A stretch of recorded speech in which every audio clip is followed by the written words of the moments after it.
Tonight, I will take you to a mountain where the moonlight drifts across colossal faces, still gazing quietly toward the dawn of America. In the pine forests of the Black Hills, Mount Rushmore lies still, as if it were breathing. A temple of stone, where history is not written in ink, but in time and mountain dust. They call it the Shrine of Democracy. But long before that name was spoken, the Lakota people called this place Thunkashila Shakbe, the Six Grandfathers, a sacred land where they believe the spirits of their ancestors still dwell within every rock and ridge.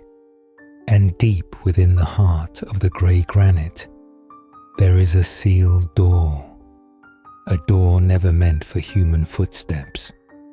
Tonight, through the wind and the dark, we will follow the breath of time to see what secrets the mountain still keeps.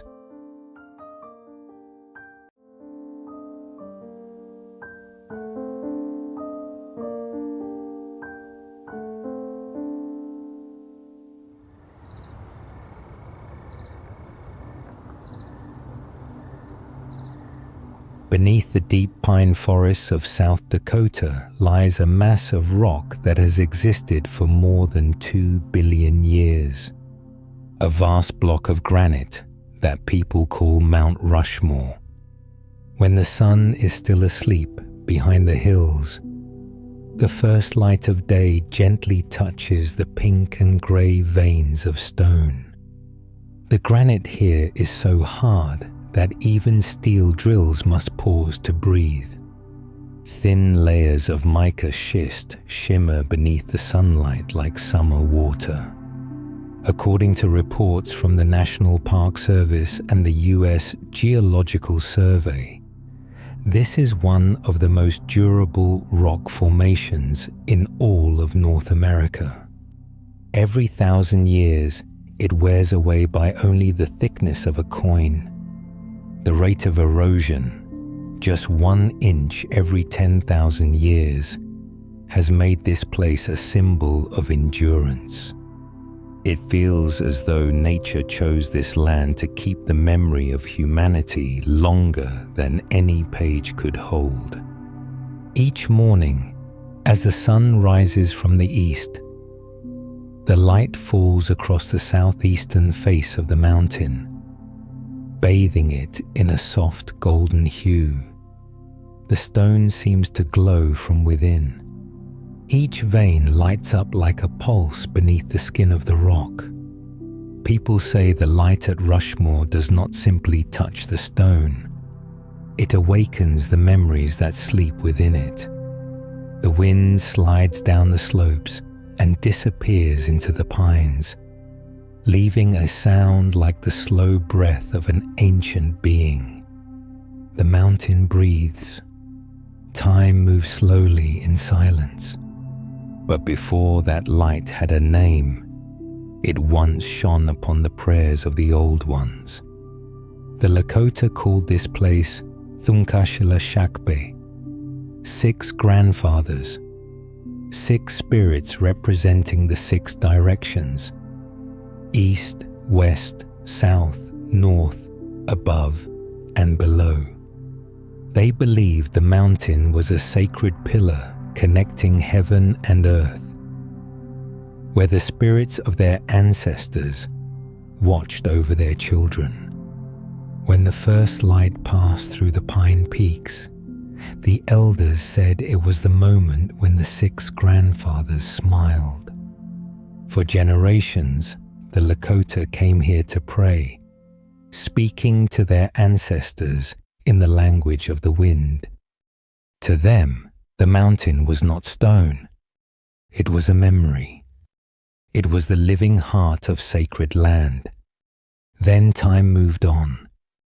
When mining expeditions reached the Black Hills, a lawyer named Charles Rushmore came to survey for ore. During a conversation, he asked a local worker what the mountain was called. The worker laughed and said, "Well, now it's named after you, Mr. Rushmore." A joke became a habit, and the habit became a name.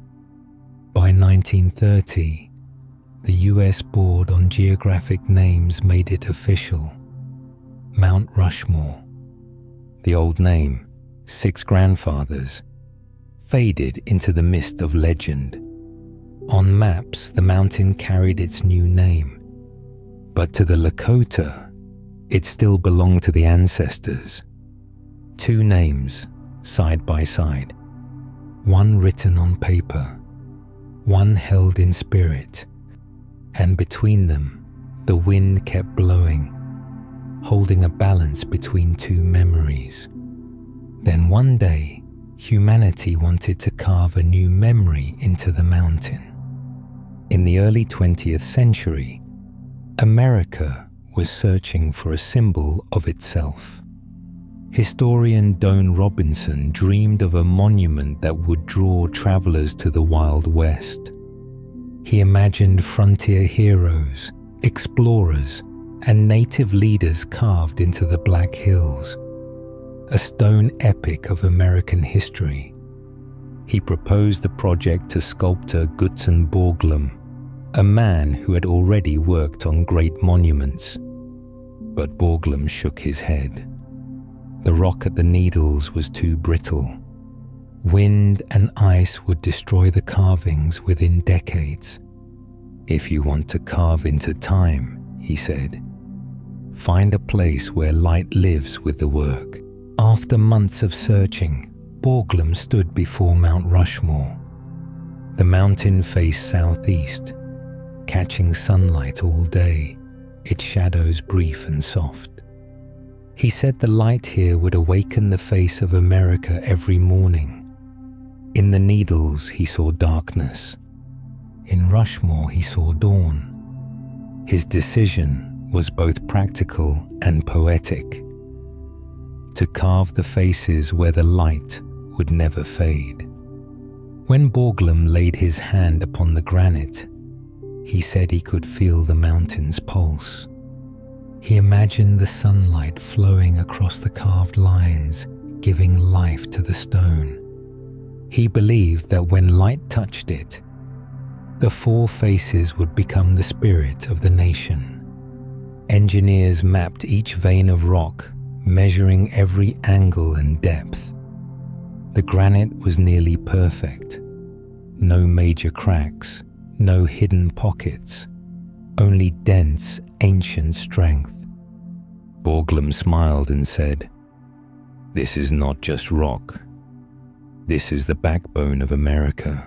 For him, choosing Rushmore was not simply an artistic decision. It was a declaration that this monument would live as long as the democracy it honored. Winter came to the Black Hills. Frost covered the cliffs. The low sun made the stone shine like blood beneath skin. Borglum looked east and said, "The light will go with us. Let it shine on the face of America every morning." From that moment, every drill, every cut, every mark followed the direction of the sun. From the first light of dawn to the last glow of evening, Rushmore became a mirror for the sky. Geology, light, names, and dreams, all layered together like strata of time. Beneath each layer was a story of the earth, of people, and of the human desire to be remembered in stone. Mount Rushmore is not only granite and steel, it is a symphony of light and will. And as evening falls over the Black Hills, the final rays slide across the mountain's surface. On that stone lie not only the faces of 4 presidents, but the traces of millions of years of earth and sky whispering together. The mountain may seem still, but beneath its silence, something is always moving. Something humanity calls history, In 1927, the first explosions echoed through the mountains of the Black Hills. Smoke from the dynamite drifted slowly through the thin air, and from that moment, the history of Mount Rushmore began to be written in stone dust. Gutzen Borglum and 400 workers built scaffolds, hung steel cables, and worked high on the cliffs. They were not artists. They were miners, farmers, and men without work during the Great Depression. Every day, they hung between sunlight and wind, hands gripping air hammers, feet resting on ropes, eyes fixed on the vast face of the mountain. They could not see the whole sculpture, only the fragments falling away. Yet in the rhythm of the explosions, they believed the shape of America was slowly emerging. More than 90% of the mountain was removed by dynamite. Each blast was measured to the inch so that the granite would not fracture. The explosion would sound, then fall quiet, leaving behind an echo like the heartbeat of the mountain. Over the course of 14 years, more than 450,000 tons of rock were cleared, revealing 4 great faces turned toward the sunrise. When the dust settled, the workers looked up and called it the miracle of stone, because among thousands of explosions, fragile scaffolds, and fierce mountain winds, not one life was lost. Borglum often said that each blast was a step forward in time. He measured every angle, every cut, so that each morning the sunlight would fall exactly where he imagined it. The work was a blend of precision and feeling, of engineering and art. The foreman would count down. The mountain would tremble. Then, as the smoke lifted, part of a face would awaken. There were cheers, rough laughter, and the sound of steel fading into silence. No one thought they were shaping a symbol. They only knew the rock was moving beneath their hands. But not everything went as planned. Initially, Thomas Jefferson was placed to the right of George Washington. But deep within the stone, Borglum found cracks running through the granite. He ordered the work destroyed. A week of labor vanished in a single blast. It is said that when the dust cleared, Borglum stood silently for a long time and finally whispered, "We will begin again. This time, the stone will stand." He moved Jefferson to the left of Washington. His face turned west, looking toward the lands he once dreamed of expanding. Winter swept through the Black Hills. Frost covered the cliffs. The low sun caught on the unfinished lines, making them shine like veins beneath skin. Borglum looked up and said to his team, "The light will go with us. Let it shine on the face of America every morning." That sentence became the spirit of the project. From then on, every cut, every drill mark, followed the light. The monument neared completion, even as time ran short. Borglum dreamed of carving shoulders, chests, and a hand holding a document.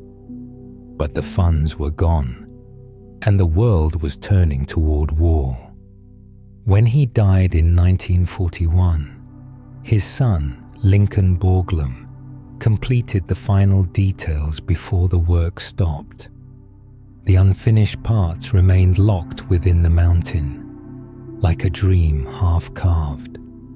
Yet even incomplete, the 4 faces stood tall, as if a part of the nation's soul had turned to stone.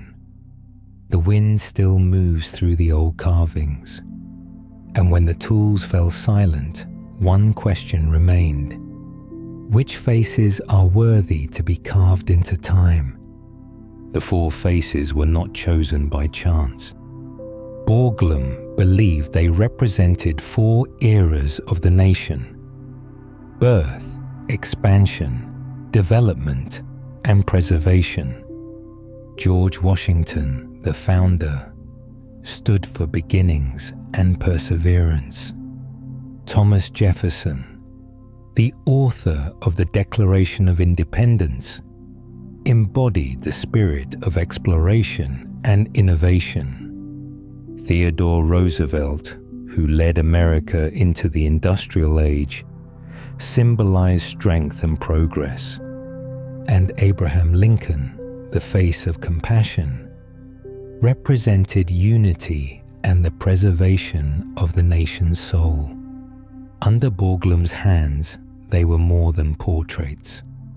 He carved each brow and each line of the lips so that the morning sun would fill them with breath. Washington stood at the center, the beginning and the guide. Jefferson tilted west, where the light of the afternoon still lingers. Roosevelt, set deep in the rock, looked firm yet kind. Lincoln looked downward, thoughtful, as if carrying the weight of forgiveness.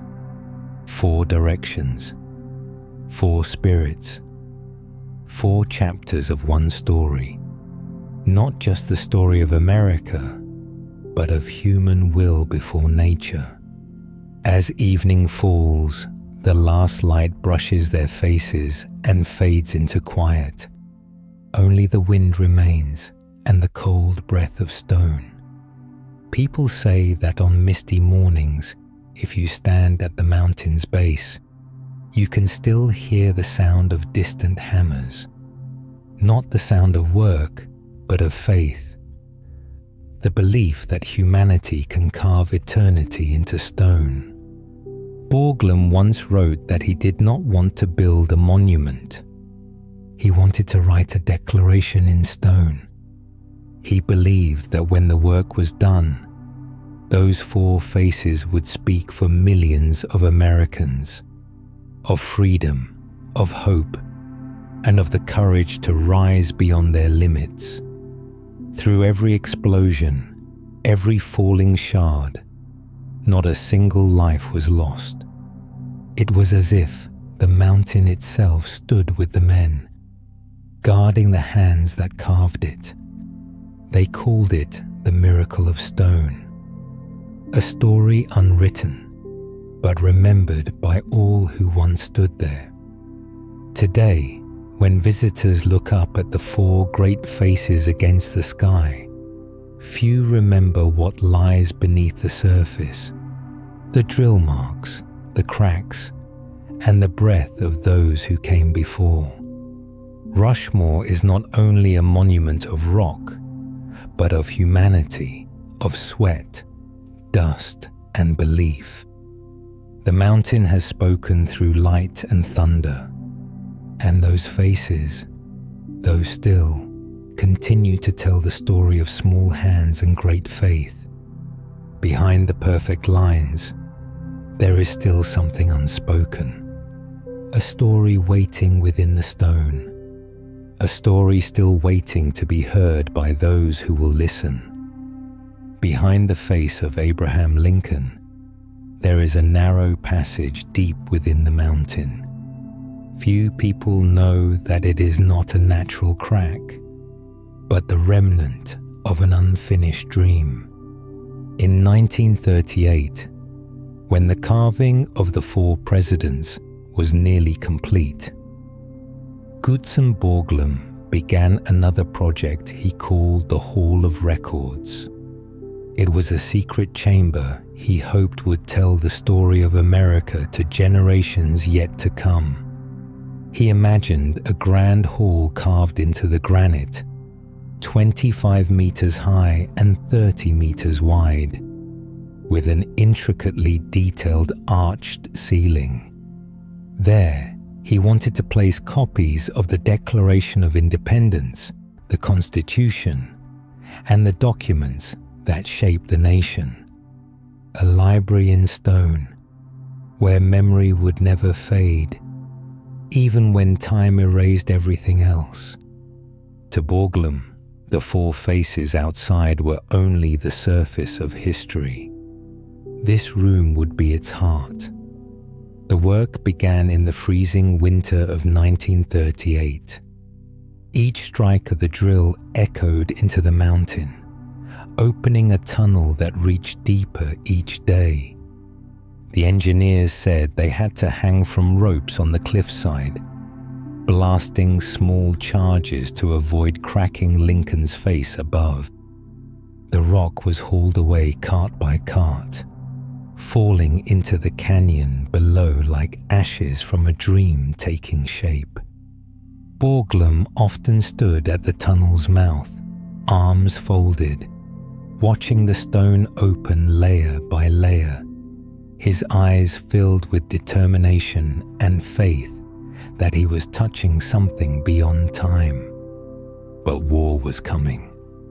The funds ran out, and Borglum died before the project reached the halfway point. In 1941, the Hall of Records stopped forever. Only a dark corridor remained, ending in a rough wall of granite. Later, the government sealed the entrance with steel and covered it with stone. For decades, no one was allowed to enter. Today, standing at the foot of the monument, visitors cannot see that door. It hides behind Lincoln's head, among the pines and the shifting layers of rock. Only a few old photographs remain, depicting a lonely steel door set against a backdrop of grey stone. No sign, no path, just a faint scar, visible only to those who look closely from afar. Many believe it is only a legend, yet the room is real, still there inside the mountain, like a breath held for generations. Borglum once wrote, "One day, when we are gone, this place will tell them who we were." He never lived to see his dream come to fruition. The chamber was sealed, buried with the vision of a library in stone. Years later, the government returned and placed a small stone vault inside, containing replicas of the nation's founding documents and the history of the monument itself, as a message to the future. The story of the porcelain panels placed within would be told in another chapter. When the afternoon light falls across Lincoln's face, one can imagine the emptiness behind it, the cold, unfinished space waiting in silence. No voices, no breath, only stillness. Sometimes the wind passes through the cracks, and some say it sounds like a whisper. Perhaps it is the echo of the workers who once stood there. Or perhaps it is Borglum's dream that has yet to go to sleep.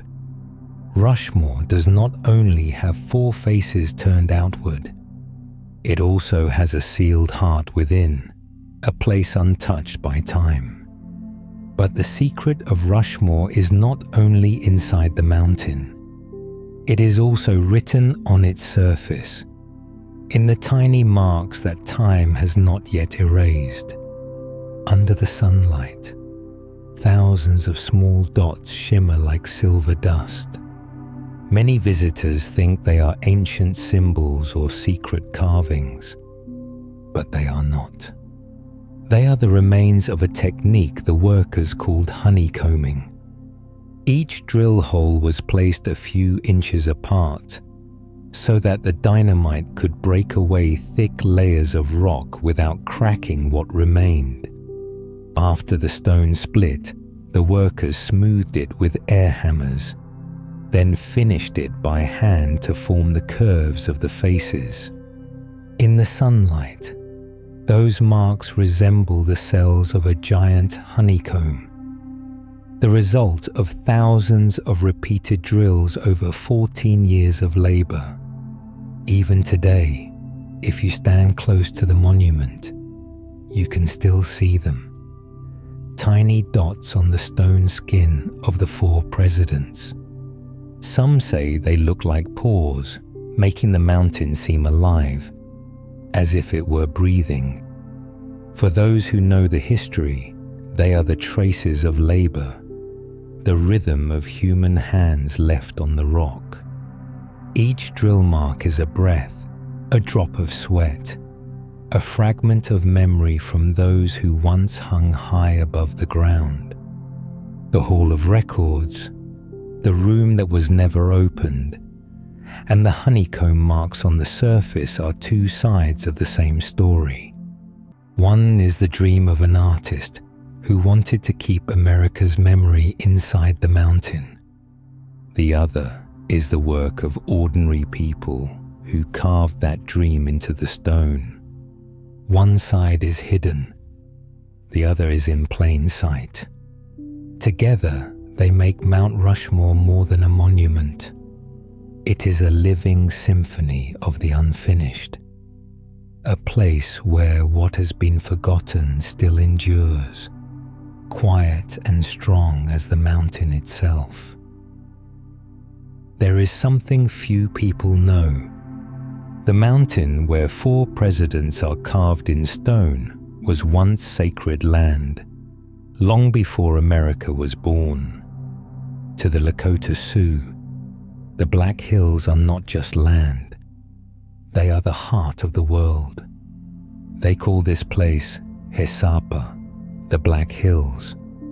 It is the land where the spirits of their ancestors dwell, where people are born, and where they return when they die. In their belief, the Black Hills are the place where heaven and earth meet, where prayers can touch the divine. In 1868, the Fort Laramie Treaty was signed between the United States government and the Sioux Nation. According to that agreement, the entire Black Hills region was recognized as sacred land belonging to the Lakota forever. That treaty still lies in the National Archives, a record of a promise. But forever lasted less than 10 years. In 1874, when General George Custer's expedition discovered gold in those quiet valleys, the gold rush spread across the West. Thousands of miners flooded into the sacred hills, and the promise of the treaty was torn apart like fragile paper. 2 years later, the US government seized the land and forced the Sioux to leave. For them, it was not only the loss of territory, it was the loss of their soul. That pain has flowed quietly through generations, a wound that never healed. When the construction of Mount Rushmore began in 1927, in the heart of the Black Hills, the Lakota did not see 4 faces of glory. They saw 4 faces carved into the wound of their ancestors. More than a century later, that wound is still open. In 1980, the United States Supreme Court, in the case United States versus Sioux Nation of Indians, ruled that the government had stolen the land, violating the Fifth Amendment. The court ordered more than $100 million in compensation, which is worth billions today. But the Sioux refused. They said, "The land cannot be bought with gold. We only want what was taken returned to us." Yet even after the ruling, justice found no shape, because some wounds cannot be measured by money. In the 1970s, the fire of resistance rose again. The American Indian Movement, AM, occupied Mount Rushmore one night, setting up camp beneath the monument. They called it the Sacred Mount of the Sioux. To them, Rushmore was a symbol of power carved upon stolen ground. In the darkness, the flames from their camp flickered against the stone faces, one side lit by rebellion, the other by silence. That night became part of history, a silent conversation between two worlds, one of stone and one of spirit. And amid the debates, one question kept returning. Could there ever be a fifth face? For decades, rumors spread. Some wanted Martin Luther King Jr., the symbol of equality. Some suggested Ronald Reagan. Others proposed Sacagawea, the native woman who guided Lewis and Clark. Each era had its own name, each a wish to continue writing America's story in stone. But every year, the National Park Service gave the same answer. It cannot be done. The rock around the monument is too weak. Any new carving could cause the granite to collapse. Rushmore, they said, has already said all it can say. Yet for the Lakota, the fifth face has always existed. Not carved in rock, but living in memory. They call him Ben Black Elk, son of the legendary spiritual leader Black Elk, the man once known as the storyteller of the Black Hills. For years, Ben stood beneath the monument, dressed in traditional robes, taking photos with visitors. He did not protest. He disagreed. He simply stood there, a bridge between two worlds, the builders and the forgotten. The Lakota called him the fifth face of Mount Rushmore, a face not carved by hands but carved by memory. When travelers stopped beside him, Ben would tell them stories of the 6 grandfathers, of the ancient prayers that once rose through these valleys. His voice was low, steady, like the voice of the mountain itself. The sight of him standing in the wind beneath the 4 presidents became a quiet symbol of endurance, not shouting, not fighting, just existing, to remind the world that memory cannot be erased. Today, when we look up at Mount Rushmore, 2 stories live side by side. One is the nation's monument, grand and shining each night beneath the lights. The other lies deep within the stone and the pine forests, the land the Lakota still call sacred, even in loss. And that is why, on windy evenings in the Black Hills, the people say they still hear the old songs echoing across the cliffs. Mount Rushmore is a symbol of ideals and of power, but it is also a symbol of loss and silence. The 4 great faces tell the story of a nation, but beneath them are the faces that were never carved. Stone can remember victory, but it also remembers pain. And between the light and the shadow, between the noise of history and the silence of memory, Mount Rushmore still stands, half a temple of freedom, half a tomb for ancient souls. The stone does not speak, but if you listen long enough, you might hear what time has tried to hide. This monument bears the mark of honored power and the faces forgotten within the stone. There is something that few people mention when discussing Mount Rushmore. The man who created it, Gutzon Borglum, was not only a brilliant sculptor, but also a man full of contradictions. He was praised as the artist who carved the soul of America into stone.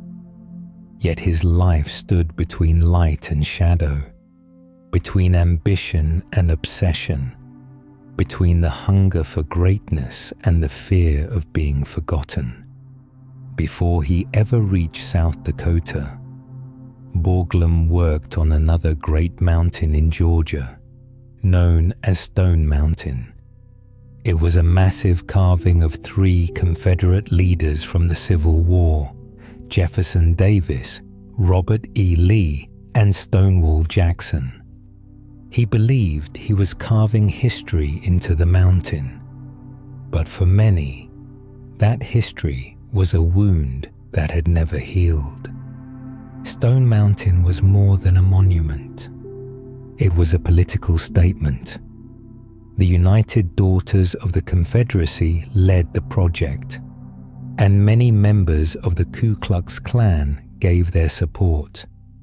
In the early 1900s, the Klan had returned to power across the South, and Borglum, with his pride and his dream of being remembered as the Michelangelo of America, found himself standing in the midst of that storm.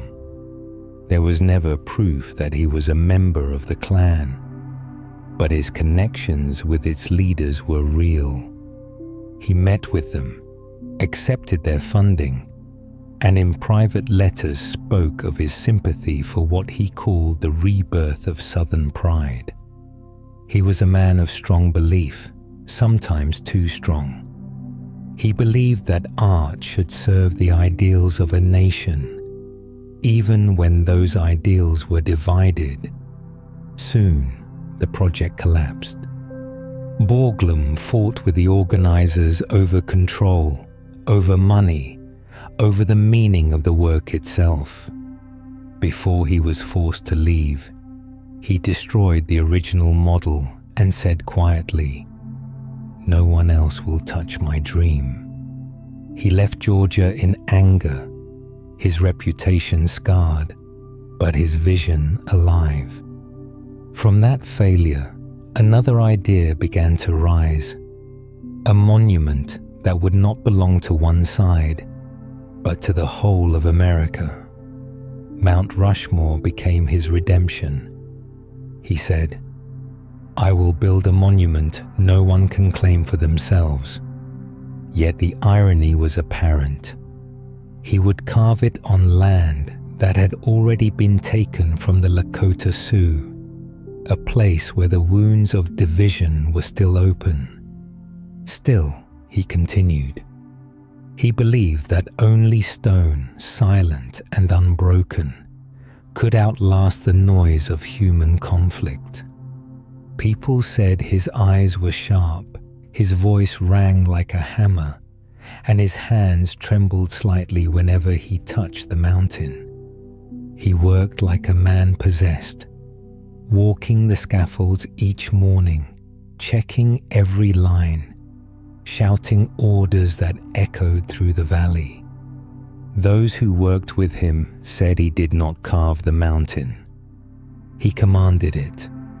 Each explosion, each strike of the chisel, was a note in the great symphony he was writing for time itself.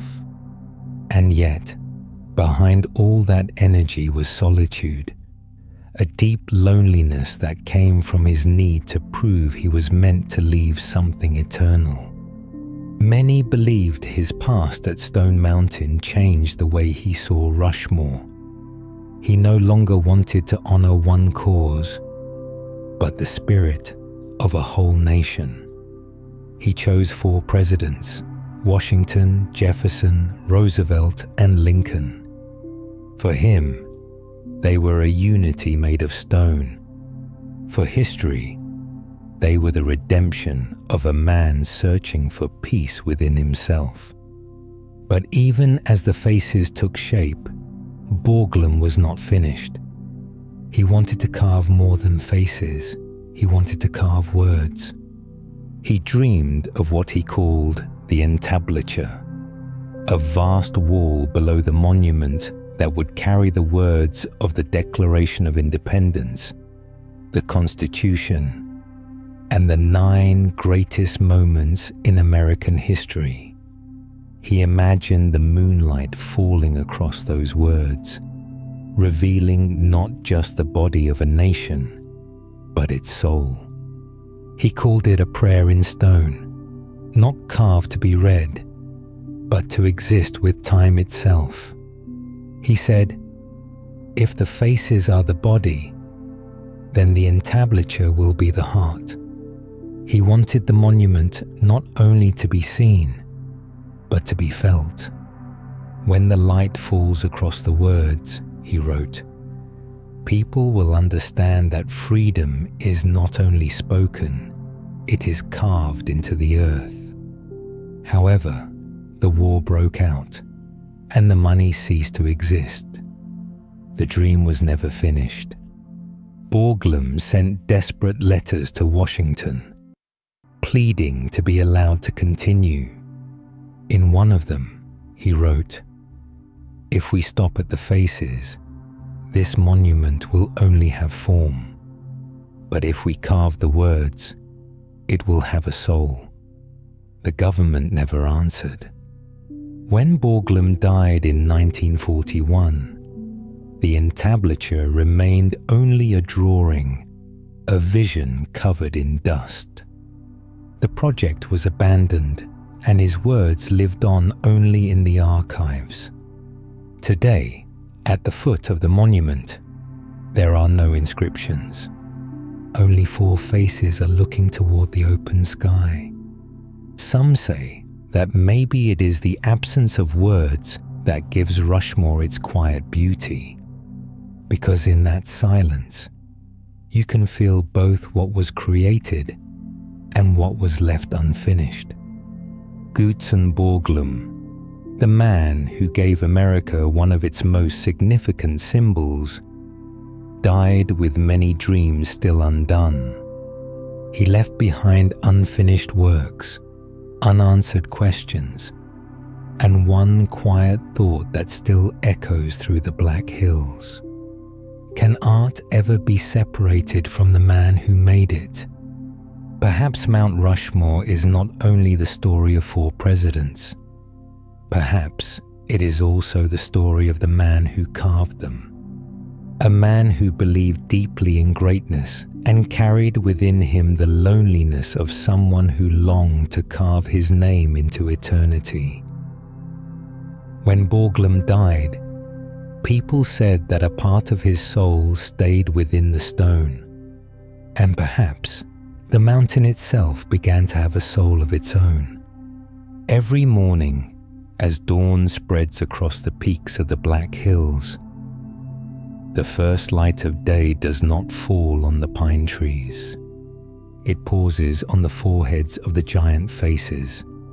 Many believe it is only a trick of the morning sun, but in truth, that light comes from a strange vein hidden deep inside the granite. Geologists call it pegmatite, a mineral line formed more than 2 billion years ago, when molten rock cooled slowly and crystallized into bright bands within the darker stone. Those veins of pegmatite give Mount Rushmore its quiet, living glow. When the sun rises, the first rays glide across the surface and reflect on that bright vein, making the stone seem to shine from within. In that short moment, George Washington's face seems to awaken, then slowly fade into the daylight. Borglum never lived to see it, but perhaps he knew. Light would be the breath of the monument. To the naked eye, the pegmatite looks like a faint, pale line, but under the morning sun, it shimmers like a silver thread that connects 2 worlds, the world of man and the world of stone. The sculptors once said they worked with the light, because that reflection helped them see where to carve, where to stop, where the mountain itself was guiding them. Light, in that way, did not just reveal the monument. It awakened the spirit inside the rock. The Lakota people have another belief. They say that light is a sign that the 6 grandfathers, the 6 sacred ancestors, are still watching over the Black Hills. To scientists, it is only a reflection. But whether through faith or reason, both share the same truth. The mountain is alive. Its heartbeat is slow, unseen, but always there. In 1998, the National Park Service began a new chapter, a chapter of silent preservation. They placed sensors deep inside the rock to record every vibration, every fracture, and every tiny change in temperature that the naked eye could not see. The data was sent each day like the pulse of a giant sleeping under the open sky. They say Rushmore breathes. In summer, the stone expands. In winter, it contracts. The sensors can hear the breath of time, the faint cracking that whispers when the seasons turn. Erosion occurs at a remarkably slow pace, advancing only about an inch every 10,000 years. A number so small, it reminds us that human life is just a brief moment. But no matter how slow, time never stops its work. It smooths, it shapes. It reminds us that nothing eternal stands outside change. The engineers work in silence. They hang from the cliffs, checking each small crack, wiping away the rain that settles on the surface. They do not touch the president's face. They listen to the mountain's heartbeat. Each signal is a breath. Each number is a small story of time. To them, Rushmore is not just a stone. It is an old, patient body that still breathes in harmony with the rhythm of nature. On winter nights, when snow covers the Black Hills and everything grows quiet, the control room glows with the flicker of monitors. On the screen, soft lines move in rhythm, the heartbeat of the stone. One engineer once said, "We are not protecting a monument. We are caring for a living being that sleeps." And perhaps that is true. Mount Rushmore, a creation of human hands, now lives alongside the wind and the sky, breathing with light, breathing with the world.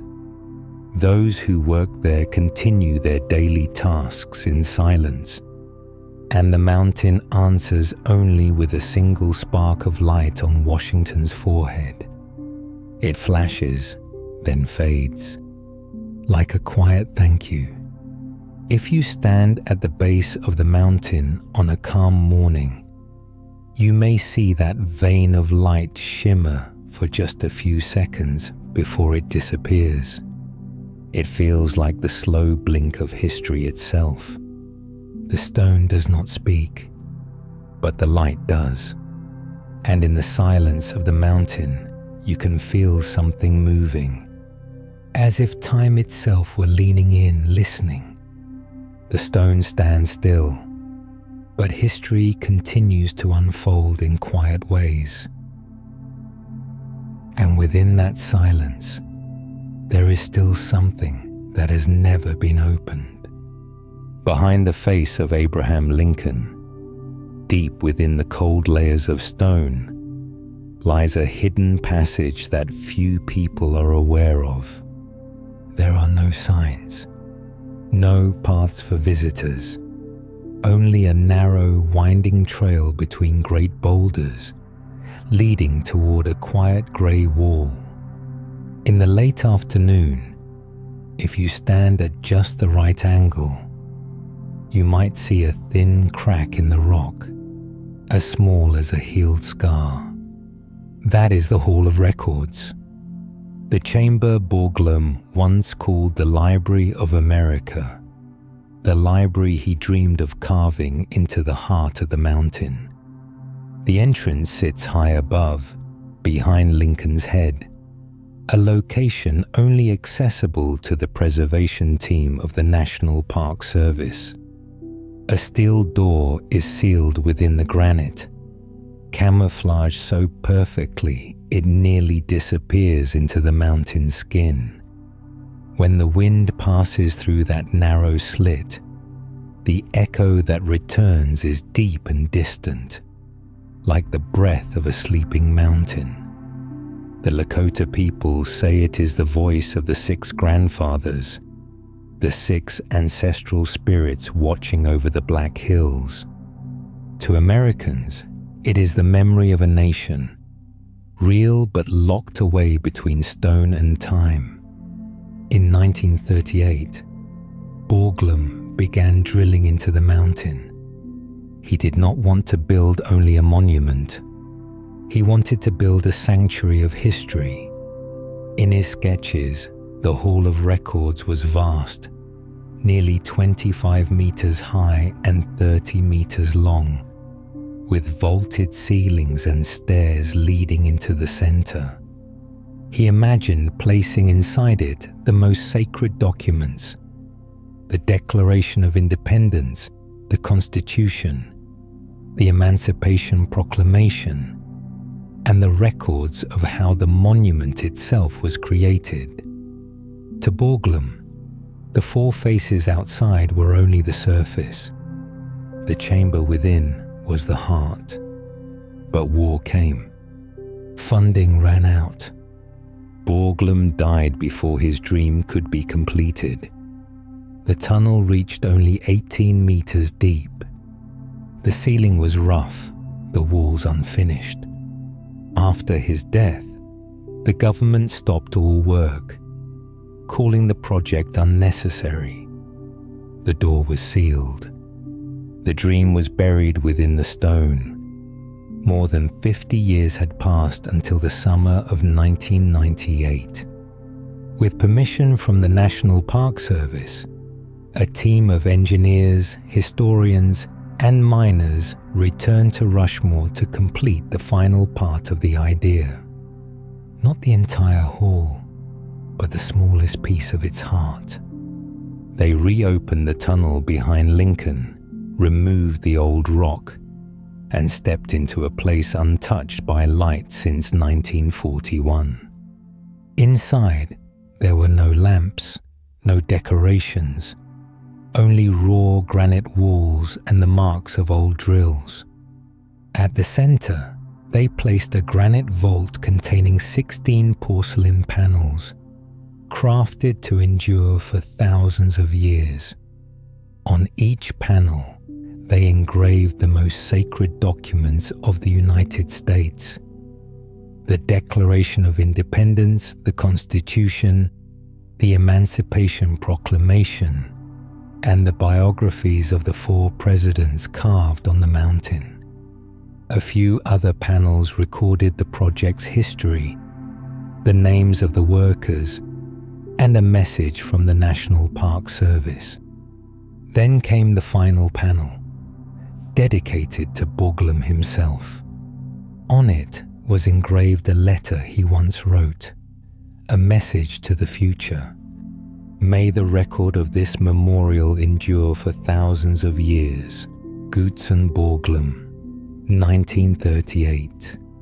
Short, humble, but within those words lay the soul of the monument.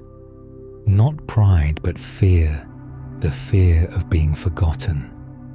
The Hall of Records not only keeps documents, it harbors the quiet fear of a man and the contradiction of a nation that longs to be remembered, yet fears that eternity will erase its significance.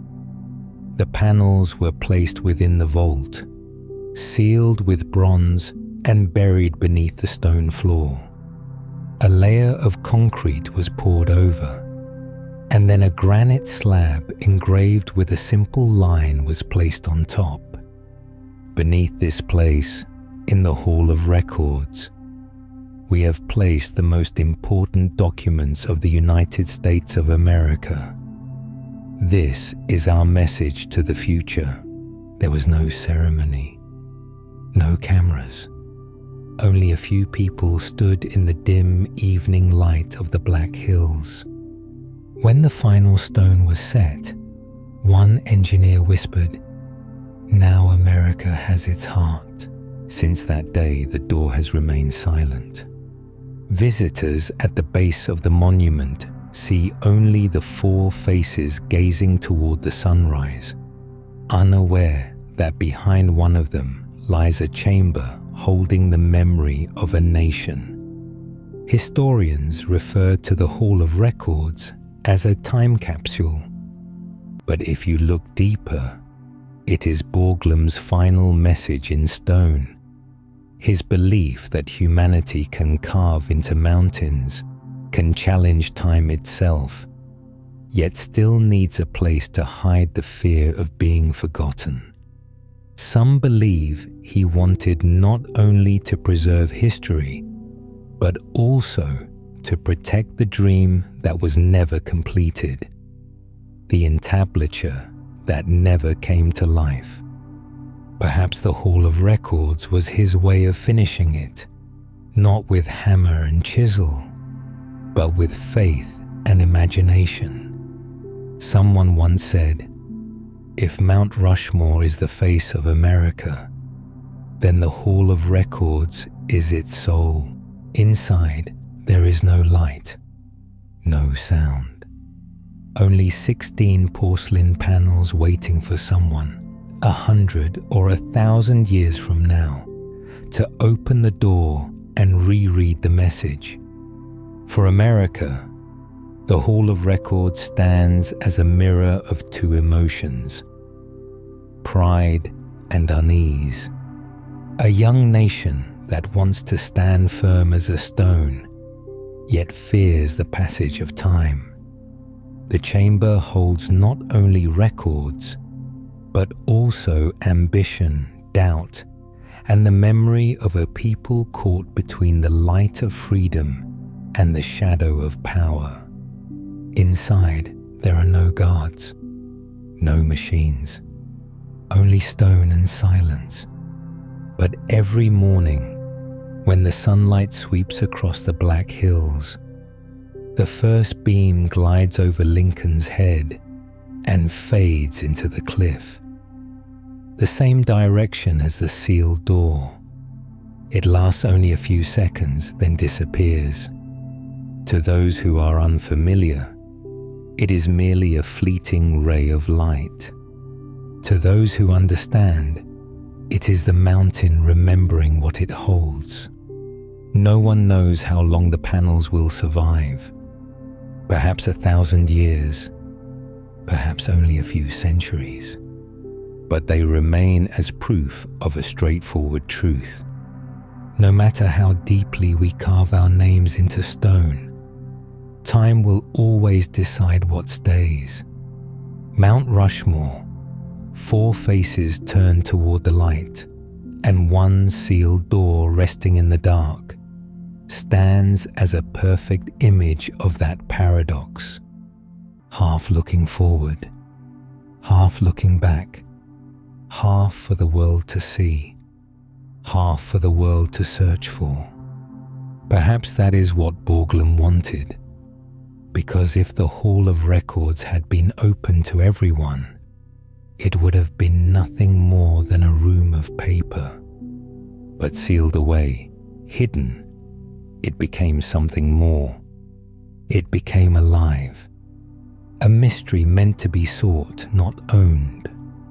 Today, when the wind moves through the Black Hills, the mountain keepers say they sometimes hear a low, distant sound from behind Lincoln's head. Some say it is the sensors. Some say it is the mountain breathing. Others believe it is the chamber itself. The sound of words reading themselves in the dark. Maybe the secret has already been opened, not by a key, but by memory. because what the Hall of Records left behind is not found in porcelain or in words. It lives in the breath of the mountain, and within that breath, Rushmore still tells its story, a story of people, of light, and of the eternal desire to live longer than time itself. From the sacred land, the Lakota once called the 6 grandfathers, where 6 ancestral spirits are.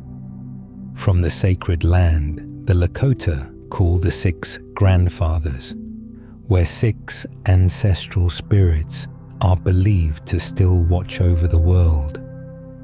To the granite cliffs, where 4 enormous faces are carved into the heart of the Black Hills.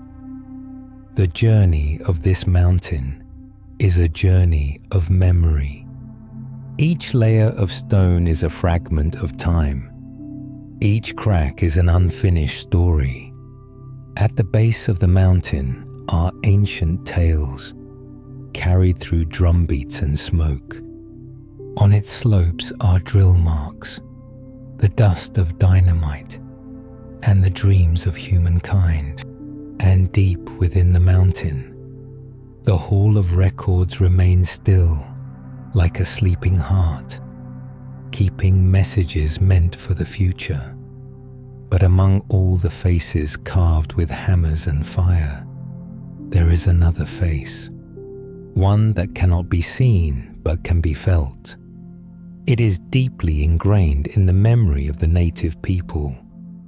They call it the spirit of the land, the breath of their ancestors. It has no shape, yet it lives in every gust of wind, in the whisper of pine trees when night falls. Perhaps that is the one face time can never erase. History has never been still. It does not rest in books or in monuments. It only sleeps, and it whispers to those who are willing to listen. When night falls over the Black Hills, the wind moves through faint veins of pegmatite, creating a dim shimmer like the blood of the stone itself. The moon glides over the peaks, touches the still faces, and slips into the dark crevices where the Hall of Records hides. In that quiet moment, no one knows what the mountain is thinking. Only that it is still alive, through light, through wind, through memories that refuse to fade. In the silence of the forest night, you may think you hear a distant breath, the breath of stone, the breath of time, or perhaps your own breath, standing before something that can never be held. Because if you listen long enough, even the rocks can tell stories. And those stories are not only about America, but about us all. About people who keep trying to leave their mark within the endless flow of a moving world. And if you still hear something, perhaps it is not the wind. Perhaps it is the sound of memory calling your name. Thank you for walking with me through the corridors of time, through the layers of stone, and through the quiet breath of the mountain, until we meet again, when night returns, and the untold stories rise once more from the earth.